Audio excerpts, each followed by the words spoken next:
President Trump turned combative at a press conference this afternoon, the president taking questions about his response to last weekend's violence in Charlottesville. CBS 2's Dick Brennan joining us now from the newsroom with what happened this afternoon at Trump Tower. Dick. Well, Dana, it was perhaps the most contentious clash with the president that we've ever seen. President Trump defending and even doubling down on the way he responded to the deadly violence in Charlottesville, saying there's blame on both sides. The press conference was supposed to be about infrastructure. We used to have the greatest infrastructure anywhere in the world. And today we're like a third world country. But President Trump quickly returned to the deadly and racially charged protests in Charlottesville, Virginia. I think there's blame on both sides, and I have no doubt about it, and you don't have any doubt about it either. After announcing an executive order on infrastructure, Mr. Trump was asked if he thought the so-called alt-left was as much to blame for the violence in Virginia as the alt-right and white supremacists. I watched those very closely, much more closely than you people watched it.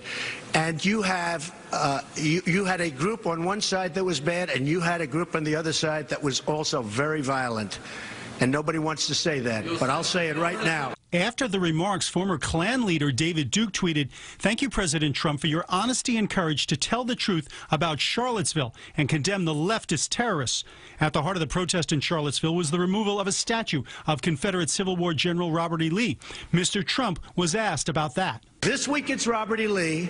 I noticed that Stonewall Jackson's coming down. I wonder, is it George Washington next week, and is it Thomas Jefferson the week after? You know, you really do have to ask yourself, where does it stop? Multiple sources tell CBS News that the job of Trump's top advisor, Steve Bannon, might be in jeopardy, but Mr. Trump would not give Bannon a vote of confidence. And I like him. He's a good man. He is not a racist, I can tell you that. He's a good person. He actually gets a very unfair press in that regard. But we'll see what happens. Now, President Trump was also taking aim at the four executives who've quit his advisory panel. Mr. Trump said they're not taking their jobs seriously. In the newsroom, Dick Brennan, CBS 2 News.